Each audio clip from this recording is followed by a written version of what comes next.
Coming up on this edition of F1 24/7 News, Austria is upon us and many of the teams and drivers are hitting the track in winter testing 2.0 as they revamp the 2020 equipment for the opening round of the 70th anniversary of Formula 1. Reverse Championship grid race is still on the cards and was discussed a few years ago by Liberty Media. Williams are hoping that with their new livery and new sponsors, 2020 will be a new year for them. And Renault hope that 2020 is a redemption year after a disappointing 2019 season with Nico and Daniel at the helm. All this and more and the biggest stories heading into the Austrian Grand Prix on this episode of F1 24/7 News.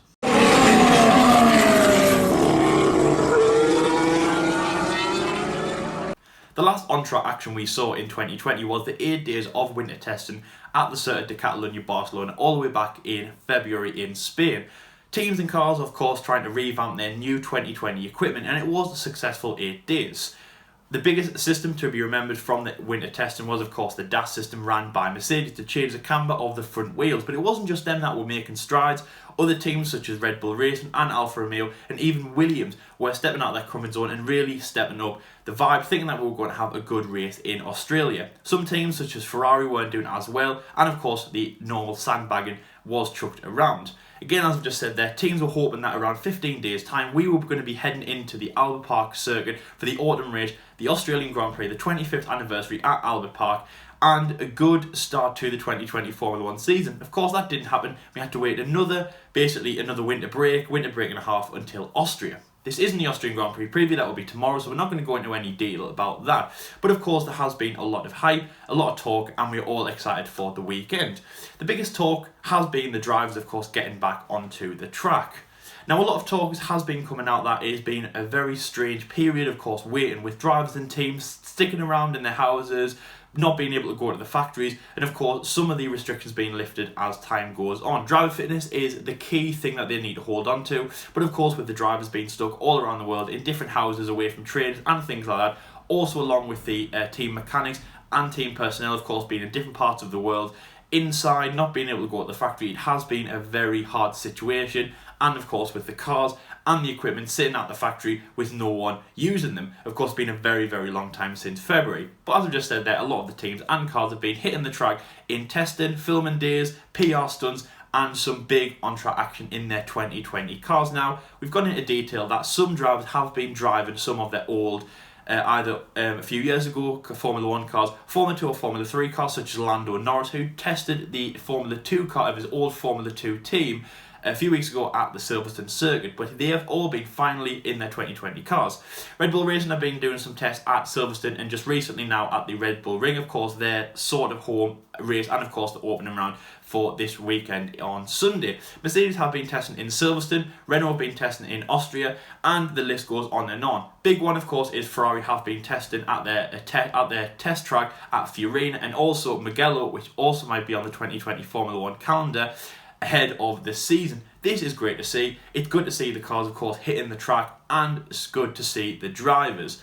Now, again, driver fitness is key. They need to definitely hold on to that. But as many of the teams and drivers have said, that nothing ever comes close to basically replicating what it's like to get back into the car. A lot of this has been done behind closed doors, of course. No fans, no media. It would normally been done behind closed doors, but of course this time it's just the team personnel and things like that. PPE equipment and of course things to keep the drivers and teams safe have been employed. We've seen people like Alex Albon doing streams and Lando Norris doing vlogs with face masks on, and of course keeping social distancing rules, which of course have been implemented worldwide, or at least European-wide, around this race. Also, there has been a lot of plans put into place for the race at Spielberg to keep the drivers and the teams safe in this pandemic.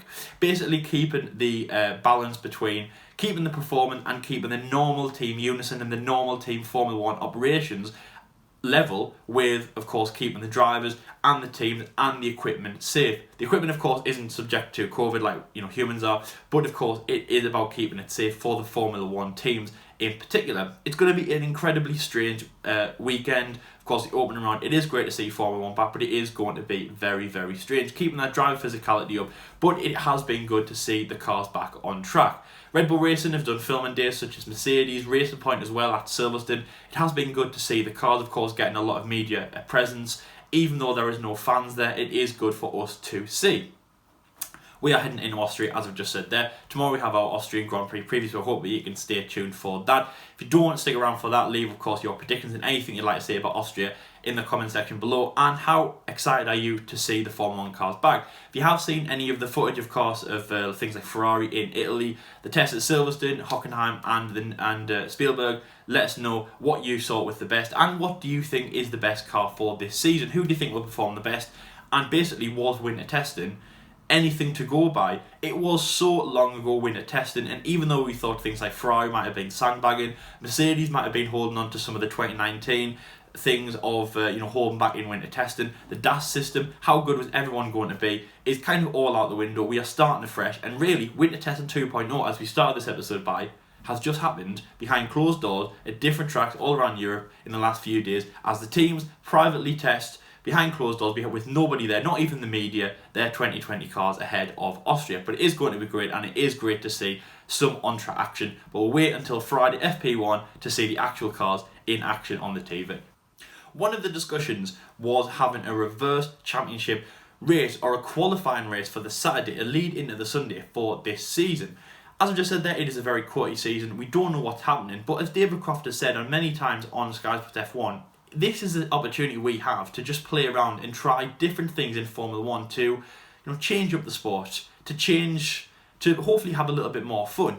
Now, of course, the opening round, the first 4 are 2 returning circuits. Of course, Spielberg Ring, the Red Bull Ring in Austria, and the British Grand Prix. And those are kind of the playground that we might be able to see something different being thrown into Formula 1. We have talked about a reverse grid championship race before. We've talked about a qualifying race, sprint and feature race, just like in Formula 2, have been floating around before. Now, it looks like that isn't going to be happening, of course, as we see Austria on Sunday and all those races within a month or so. So it looks like nothing can be changed. But did you know that there is now back on the table? And now it's back on the table. A lot of people are scratching their heads about that. This was being talked about last year. Liberty Media, Ross Brawn and Chase Carey brought this to the attention of the FIA when they actually talked about having a reverse race on the Saturday to actually scrap qualifying and determine the race order for the Sunday. Now, this was mainly discussed after the abysmal qualifying in Monza 2019. If you remember that, of course, a lot of the teams waited until the very last minute, as they normally do, but they left no time. It was a massive argy-bargy, who's going to get first, who's going to get slipstream, and who's going to get towed behind each other. Running for the line, all 10 drivers, and of course, Carlos Sainz, the only driver to cross the line for McLaren to actually set a time. If you haven't seen that, I would definitely urge you to do that. I will try and find a video and put that in the description below. It was incredibly funny. Probably one of the funniest Formula 1 has ever seen for a very, very, very long time. So yes, after that, that's when talks broke down. There was a new qualifying system in play. I can't remember the ins and outs of that, but we did make a video about that. I didn't go too much. I think it was around terms of setting times and times that you can actually leave the garage. So for example, for Monza, of course, which is a track where you can do it in around 1:30ish, something like that, a driver will have to leave the pit at minimum 3 minutes, which of course allows for basically an outlap and a fast lap, and of course an in-lap when the checkered flag falls at around the same time to avoid problems that happen like this. But these are new plans that have been put into place where we actually talked about those before, and that, of course, as I just said, there is a reverse championship grid race. Now, this will be a plan for the Saturday to determine the race for the Sunday. So the Sunday race would stay exactly the same, of course, with the man who finished with the fastest time in pole position going all the way back to the person who finished in last place, the least fastest time in 20th position. But instead of times, and instead of just one person on the track setting one fastest lap, we would actually see a race to determine this. And how this would work is on the Saturday, instead of qualifying, we would line up for a sprint race with, not many laps, about like a bit like a shortened Saturday race for Formula 2. We would see this, but in the reverse order. So, for example, let's say that Nicholas Latifi, the Canadian driver at Williams, is in last place in the championship. He would start in pole position with George Russell second, going all the way back to, of course, Valtteri in 19th, and say Lewis as the championship leader. Of course, he will be in 20th and last place. Say 20 laps. And of course, the winner of that race will be on pole position for the Sunday. which will be, of course, the normal championship race, which will be, you know, a lot more laps, 70 laps, I think it is in Austria. So, of course, they will run that with Fairbound 20 for the shorter qualifying race on the Saturday. And, of course, the person who finishes in last place, going all the way back from the grid order, will finish in that way. And this might change different things up, because we might not see things like a 2 Mercedes, 2 Red Bulls, 2 Ferraris going all the way back to a Williams. A Williams might be able to maintain its racing. You know, we've seen obviously a lot stronger racing from those Williams drivers, especially George Russell, in the past. So we could see things like that, and that would definitely spice it up for the Sunday. Now, that is definitely a decision that Liberty Media and the FIA might do for the second round at Austria and Silverstone. It would definitely shake it up. The only problem, of course, is many problems, but the big one, of course, is the teams wouldn't want to risk crashing their cars or implementing their cars in wheel-to-wheel racing for 2 races. Many other problems as well, which we're not going to go into, but that is definitely a thought that Liberty Media have. My personal opinion is I'd be okay with that. And the reason why, as I've just said at the start, this is a quirky season. Nobody knows what's happening. And this isn't a normal season. We can have normal racing next year and for the next 70 years. But this year is strange. And I feel like Formula 1 can implement these strange things. So I would be kind of behind that. And I would be a little bit excited about that if they decided to implement things like that. And of course, it has been discussed before, even before this coronavirus and even before the problems in sport arose. So let me know in the comment section below what you think about this new qualifying system, or the race even. Why do you think they discussed this even last year when there was no problem? Do you think they'd have even implemented this if we had a brand new normal 2020 season and coronavirus didn't happen? And of course, also as well, if you have seen Italy, let us know what you thought about Italy in the comment section below. It will be quirky to see. And yes, maybe we can get new news, and in the next few days, and maybe the next video of like this next week for F1 24/7 news, we can be discussing the brand new reverse qualifying race that the FIA, the FOM and Liberty Media have put into play for Formula 1 for the second round at Austria and Silverstone. Williams F1 team have been talked about so much this year. As I just said there at the start, February and winter testing was actually good for them. After the 2018 misery that they didn't get their car out, George Russell was the first person to line up waiting for the green light at the start of Test 1 and Test 2. And Claire Williams came out with a big statement that Williams were going to be as strong as ever.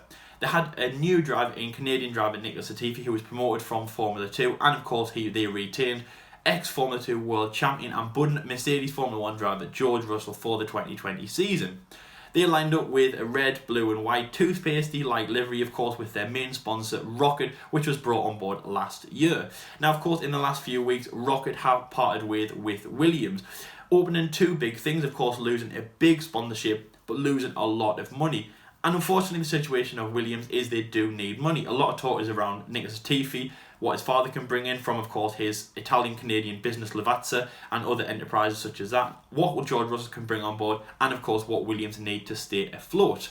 A few days ago now, Williams unveiled their new 2020 livery, which was a blue and white but more of a tidier livery than what we saw last year. Of course, the biggest change was Rocket, the main sponsor, leaving the car. Safina and Lavazza were the 2 biggest sponsors that will be seen on the Williams car this year. Of course, Lavazza is the Canadian coffee barista business that Michael Latifi, the dad of Nicholas Latifi, owns, and of course that is where a lot of the money comes from. Much like Lance Stroll and much like a lot of things in Formula 1, if a business is related to a Formula 1 driver, it will be on the car for added sponsorship. It is a good partnership from Williams, and of course that is going to be one of the main sponsors for Williams. Again, there's been no confirmation yet, but we'll have to see if it's going to be Lavazza Williams or what Williams are actually going to call themselves, of course, because last year and even heading into winter testing, they were called Rocket Williams Formula 1 Racing.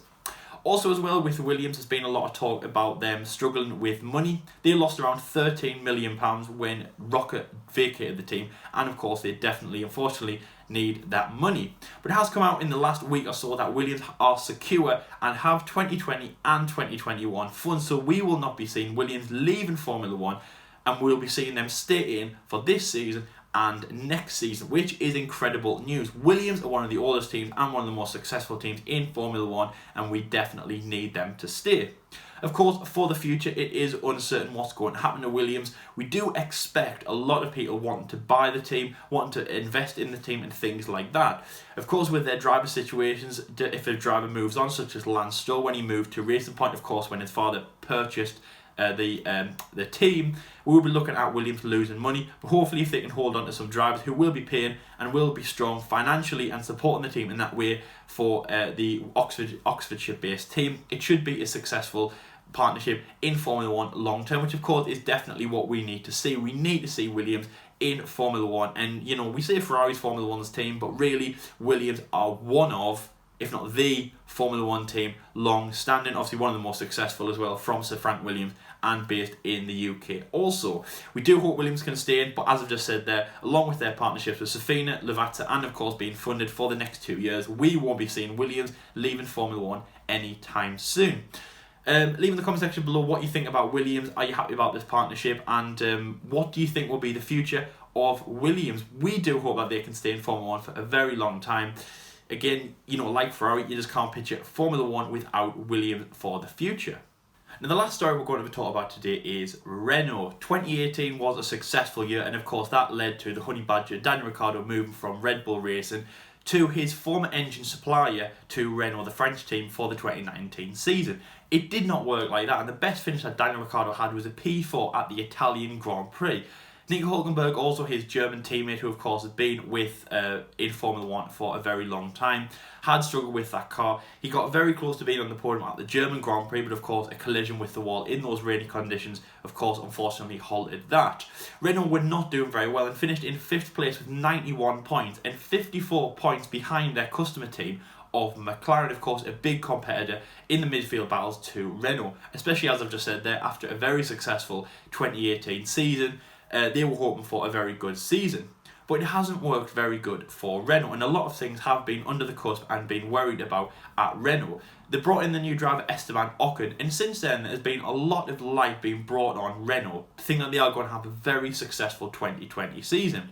It is going to be the final season for Daniel Ricciardo as he moves to, as I just mentioned there, the Woken team, the team that beat them in last year's championship, McLaren, to partner Lando Norris, which should be a good partnership. There is, of course, a few drivers that might be mentioned in there, also supporting that vibe, and of course, hopefully pushing Renault to a better season. As I've just mentioned there, Esteban Ocon, the French driver, bringing in a lot of support, a lot of sponsorship, and a lot of hype. Of course, being a French driver, and the team being French, it should be a good partnership for him. Now, of course, he has driven for Renault in his past few years, being sponsored by Renault, and he was watched even in the 2018 season when he was driving for Force India.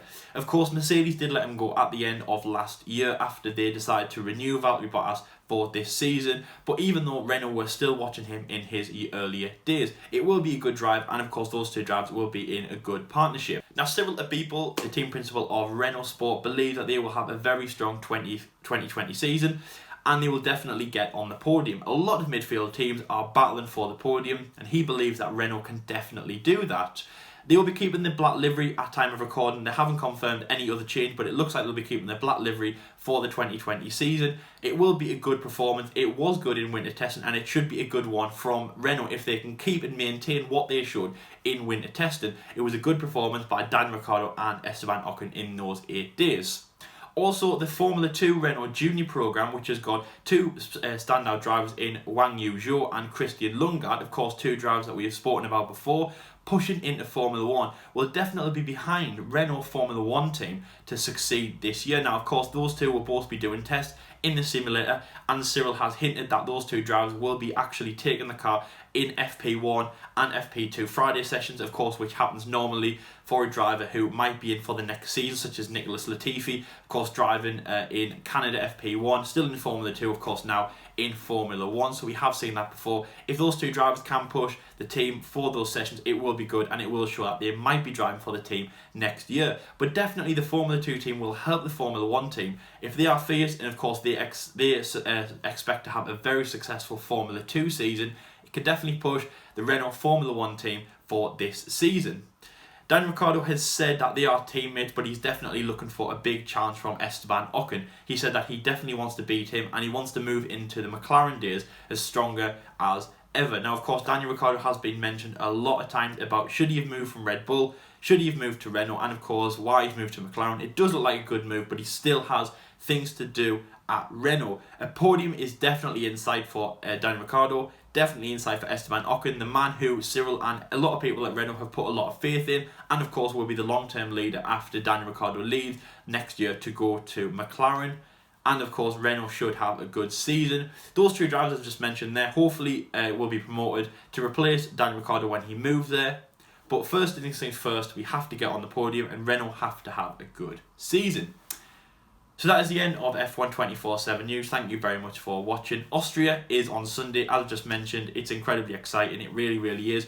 But Formula 1 has been away for a long time, and like the first rounds of the Premier League season, they might be a little bit rusty, they might need water breaks and things like that, but it is great to see on-track action.